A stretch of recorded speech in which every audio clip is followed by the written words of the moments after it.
समाज में आपका बहुत बड़ा योगदान रहता है। मैं एक बार चाहूँगा कि आप लोग जोरदार ताली बजा करके उनका स्वागत करें।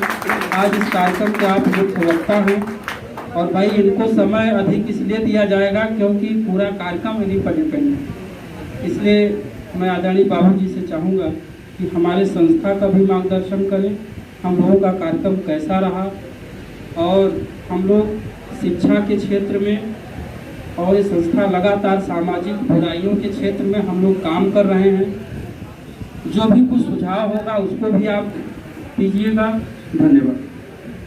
और आगामी 15 अक्टूबर को संस्था की ओर से धाम में विजय दिवस मनाया जाएगा कोराव में।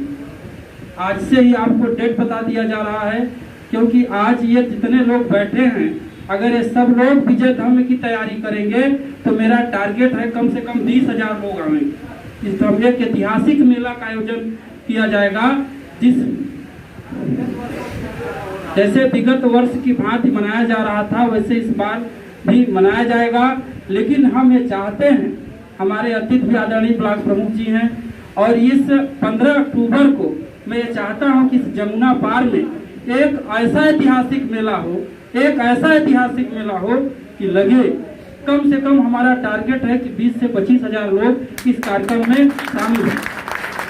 इस पूरे इलाहाबाद की बात नहीं कर रहा, पूरे उत्तर प्रदेश में गुंजाए कि सम्राट अशोक के वंशज हैं और आज एकत्रित हैं, संगठित हैं और बाबू लेनिन जगदेव जी के शहादत दिवस जाया नहीं जाएगा, उनका बलिदान जाया नहीं जाएगा, उनके कारवा को ये संस्था की ओर से आगे बढ़ाया जाएगा। इन्हीं के शब्दों के साथ मैं आदरणीय बाबू जी से चाहूँगा कि हम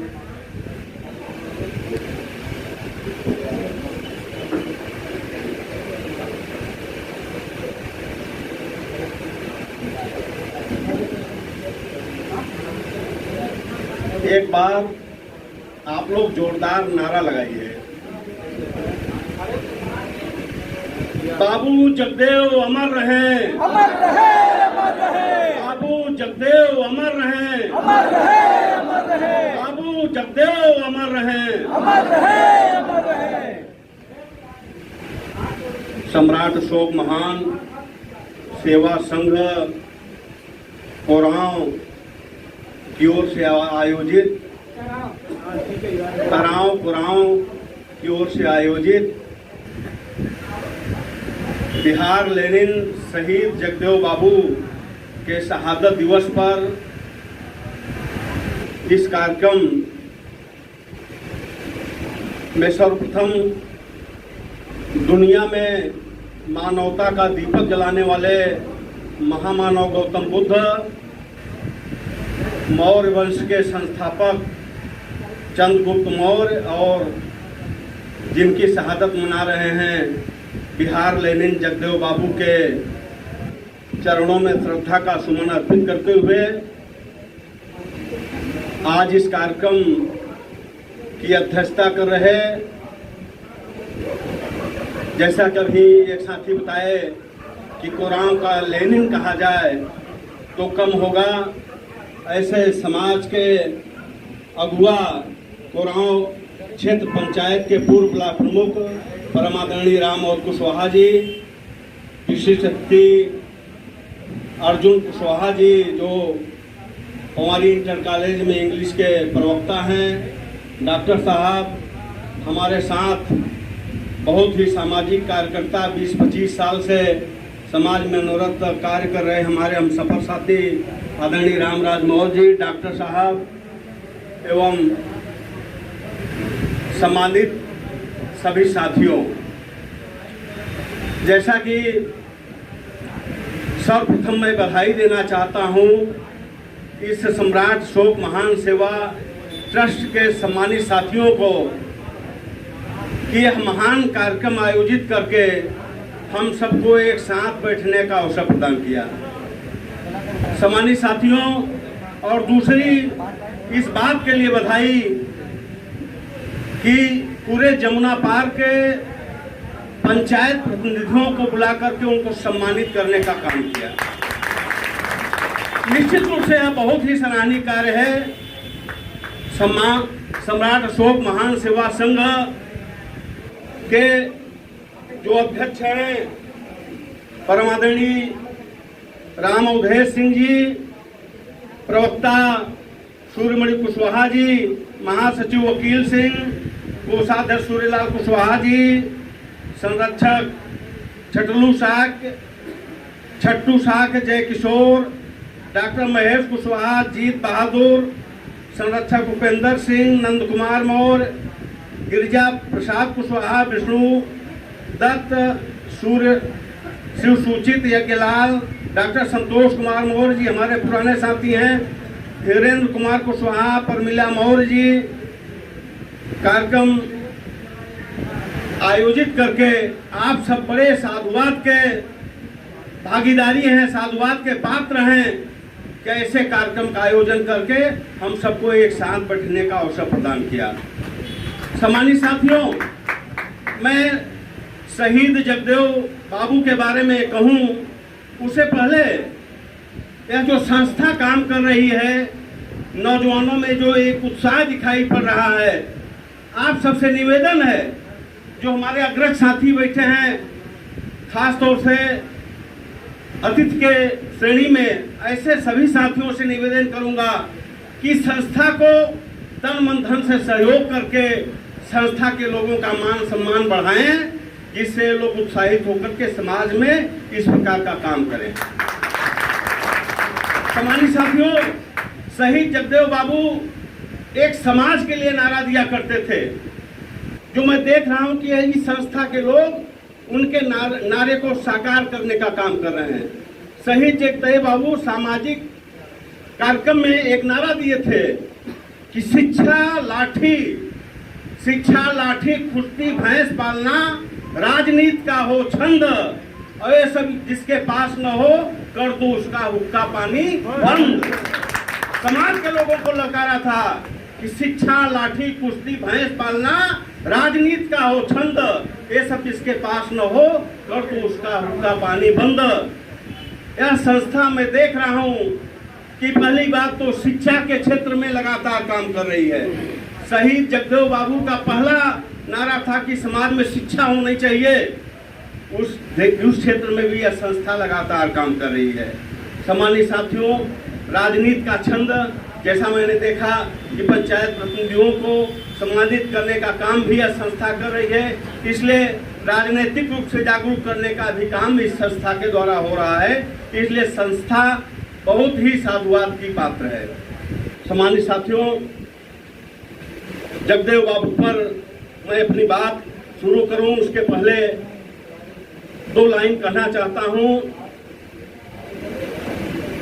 कि सच कहना बगावत नहीं है, सच कहना बगावत नहीं है, यूं कहिए सच सुनने की आदत नहीं है। शांत के समंदर में मारा है पत्थर तो लहरों का उठना शरारत नहीं है। सम्मानित साथियों, किसी भी महापुरुष की जयंती हो या पुण्यतिथि हो, शहादत दिवस हो, वह क्यों मनाई जाती है? आप सबको पता है, किसी भी व्यक्ति की जयंती या शहादत दिवस पुण्यतिथि इसलिए मनाई जाती है, उसने समाज में काम किया है, महान काम किया है। और महान काम क्या होता है? महान काम समझने के लिए मैं एक उदाहरण देता हूं कि महान काम होता क्या है।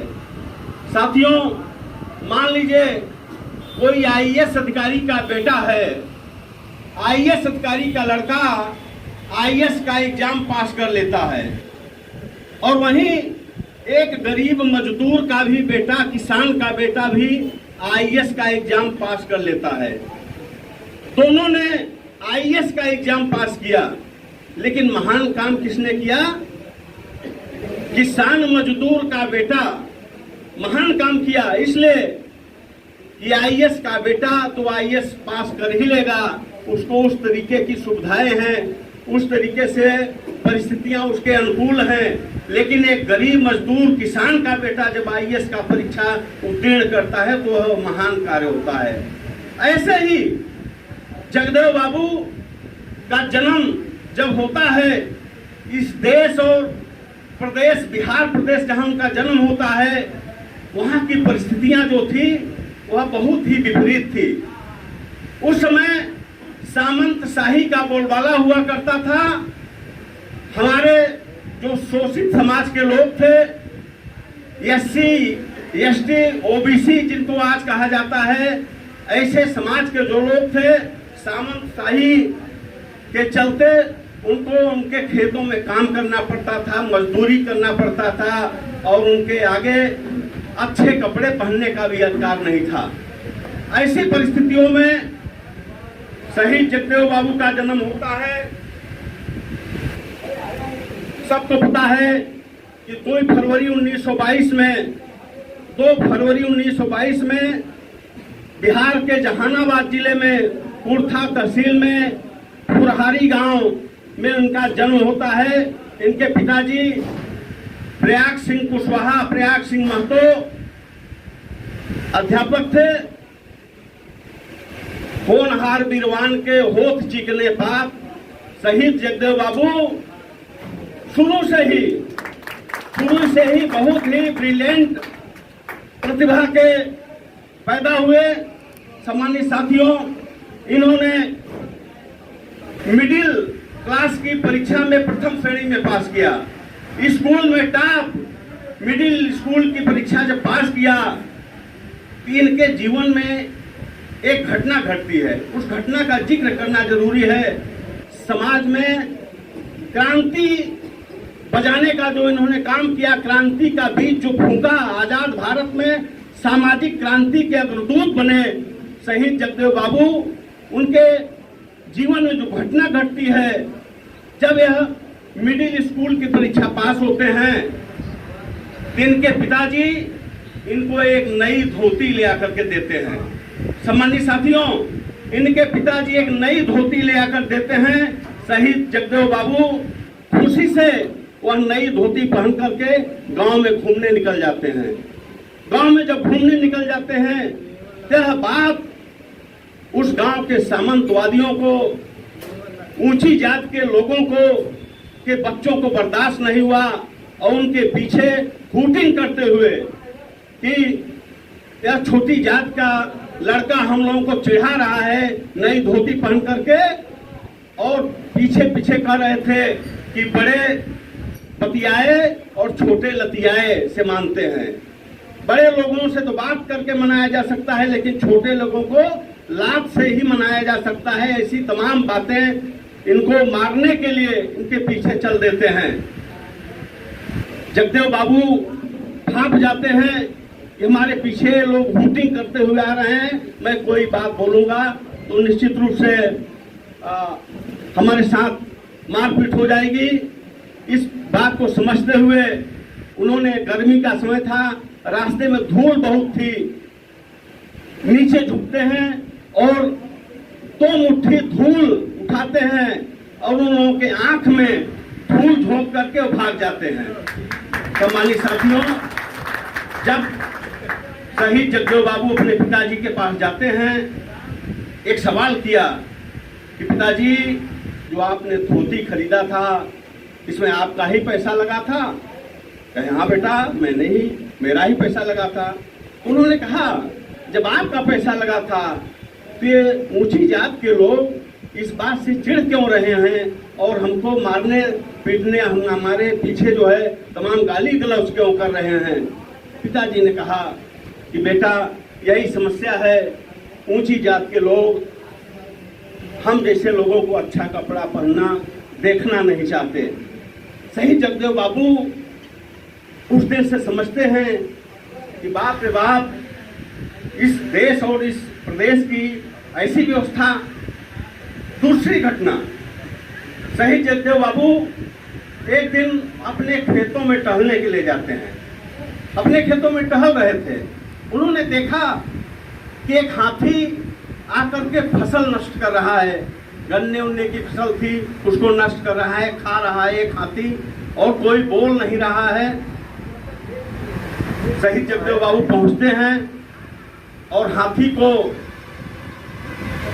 जब उसके पास पहुंचते हैं, हाथी के पास से देखते हैं कि उसका महावत भी, उसका संचालक भी वहां खड़ा था उसने संचालक से कहा कि भाई हाथी फसलों का नुकसान कर रहा है, आप इसको हटाइए, इसको क्यों नहीं हाँक रहे हैं। उसने कहा कि तुमको पता नहीं है कि यह जमींदार का हाथी है, यह जमींदार का हाथी है, इसको कोई हाँक नहीं सकता।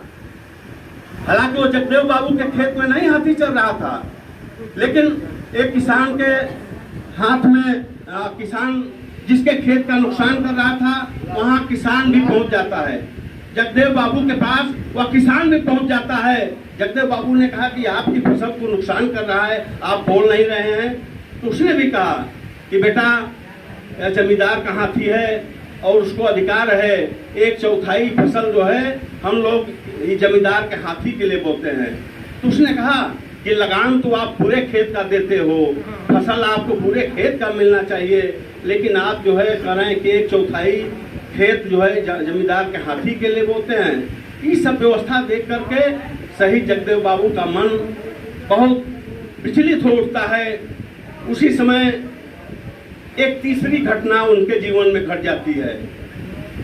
जब ये हाई स्कूल में 1940 में हाई स्कूल में एडमिशन लेते हैं, उसी समय इनके पिताजी की तबीयत खराब हो जाती है।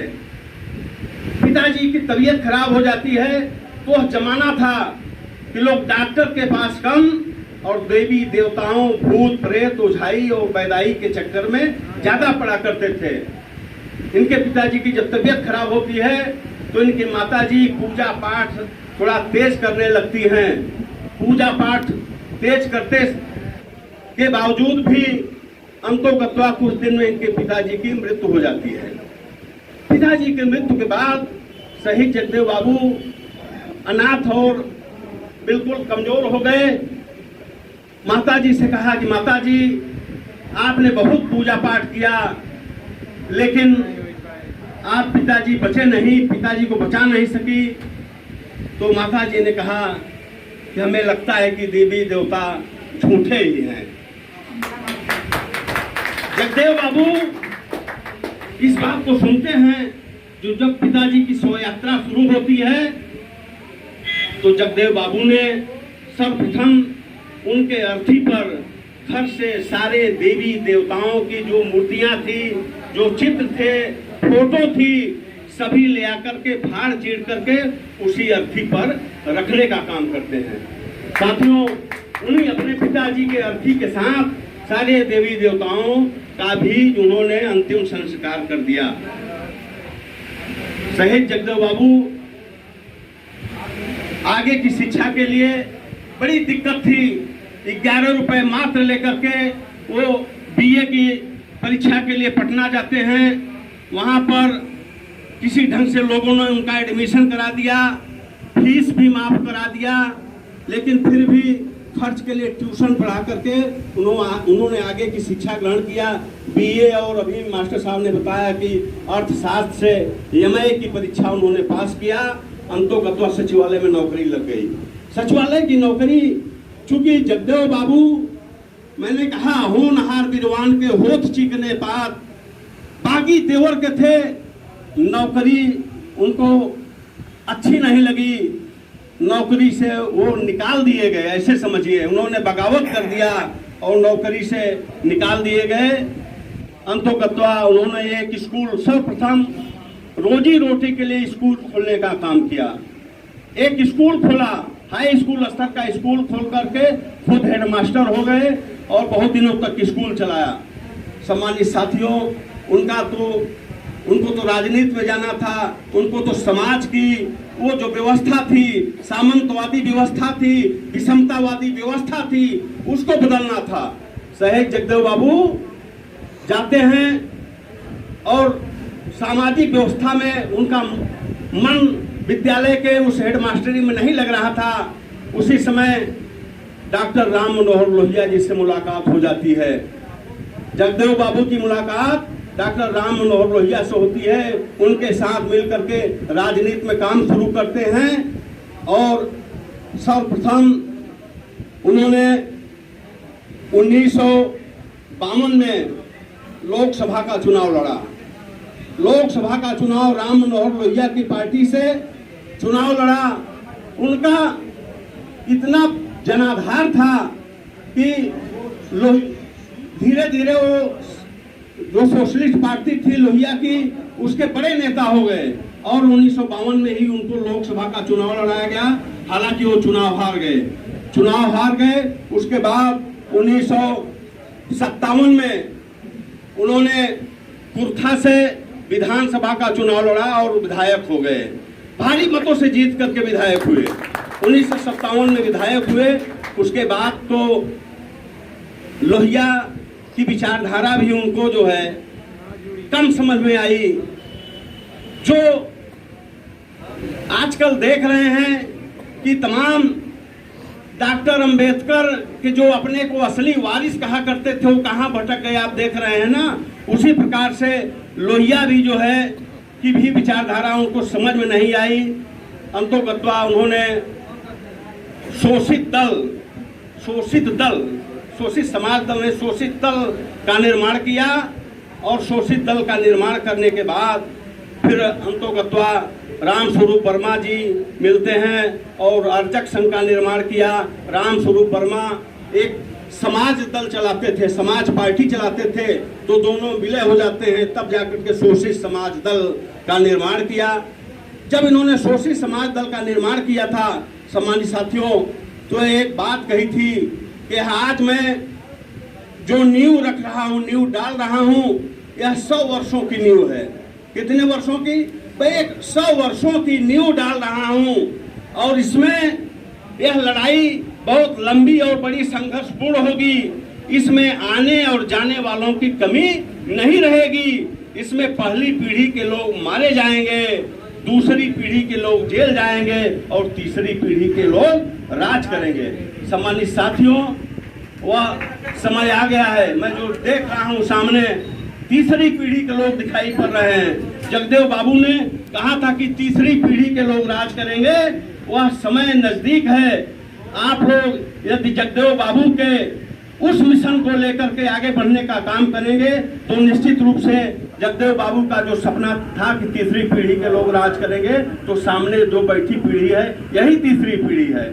सम्मानित साथियों, 2 लाइन और कहूंगा कि मुश्किलें होती हैं आसान बड़ी मुश्किल से, मुश्किलें होती हैं आसान बड़ी मुश्किल से, आदमी बनता है इंसान बड़ी मुश्किल से।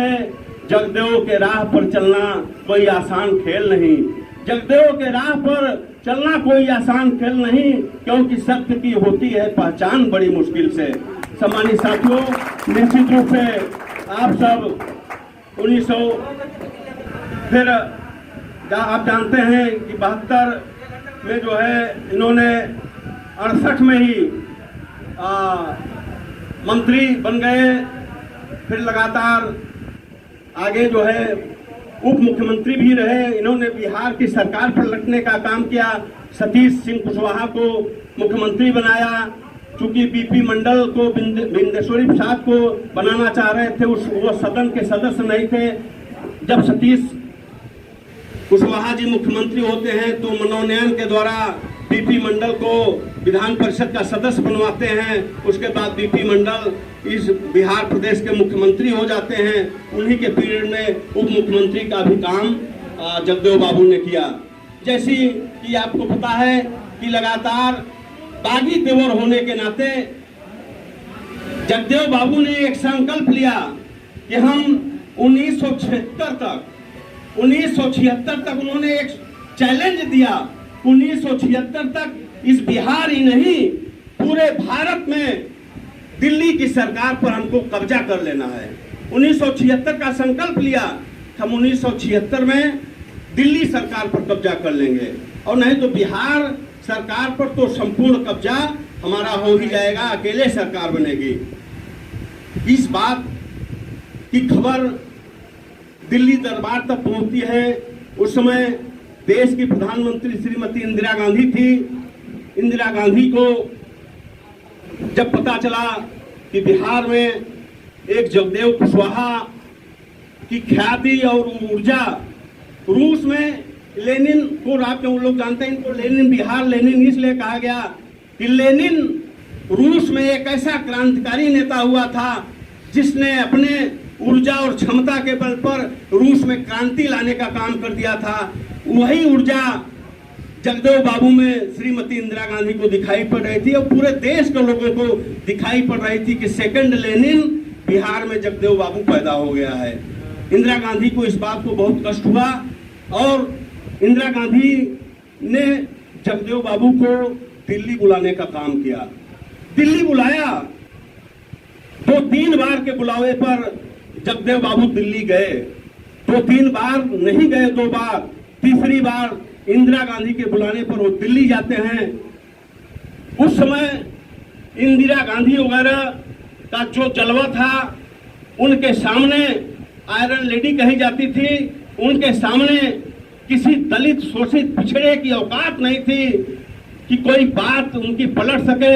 इंदिरा गांधी ने उनको बुलवाया और कहा कि आप हमारे साथ आ जाओ और तुमको राजनीति में बहुत आगे बढ़ा दूंगा, बिहार का मुख्यमंत्री नहीं केंद्र में मंत्री बना दूंगा, आओ जो है हमारे साथ राजनीति करो। जगदेव बाबू ने इस बात को स्वीकार नहीं किया, बल्कि तमाम सवाल, बहुत लंबा कई सवालों का जो जवाब दिया जो है जगदेव बाबू ने, पूरा प्रकाशित है, किताब बन गई है। इंदिरा गांधी का जो जवाब जो दिया था उन्होंने, इस बात से इंदिरा गांधी जब वहां से दिल्ली से लौट कर आए, तभी से इंदिरा गांधी ने उनको टारगेट बनाने का काम किया कि जगदेव बाबू को यदि इस भारत भूमि से हटाया नहीं गया तो वाकई में बिहार ही नहीं भारत पर भी जो है दलितों शोषितों का कब्जा करा देगा, दलितों शोषितों में जो जागृति पैदा कर देगा। कि साथियों, आप जानते हैं कि आजाद भारत में डॉक्टर अंबेडकर का नाम, डॉक्टर अंबेडकर के सपनों की बात सर्वप्रथम जगदेव बाबू ने किया था। आज जो अंबेडकर के असली वारिस अपने को बता करके घूम रहे हैं, उनको पता होना चाहिए कि सर्वप्रथम आजाद भारत में किसी ने नाम लिया था अंबेडकर का, तो वो थे शहीद जगदेव बाबू। उन्होंने कहा था कि बाबा साहब का सपना ही जगदेव तुम्हारा नारा है, 100 में 90 शोषित हैं, 90 भाग हमारा है, राजपाट और धन धरती पर 90 भाग हमारा है, राजपाट और धन धरती पर 90 भाग हमारा है। तमाम बातें कहा उन्होंने कहा कि ऐसो सावन भादों में गोरी कलाइयां कादों में, हमारे घर की जो माताएं बहनें हैं खेतों में काम करती हैं, मैं ऐसा समय ले आऊंगा कि जो अट्टालिकाओं और महलों में रहा करती हैं गोरी गोरी कलाइयां वाली, उनकी भी औरतें जो है खेत में काम करेंगी और इस कीचड़ में धान की रुपाई करेंगी। उन्होंने एक नारा दिया था, ऐसो सावन भादों में गोरी कलाइयां कादों में। सम्मानित साथियों, यह सब बात बर्दाश्त नहीं हुई और उसी जो सन 76 का उन्होंने संकल्प किया था कि सन 76 में पूरे देश पर शोषित समाज दल का कब्जा हो जाएगा, तो उसी मिशन में बहुत तेजी से रात दिन इनका जन आंदोलन चल रहा था और वह दिन आया 1974 का ही 5 सितंबर का दिन था।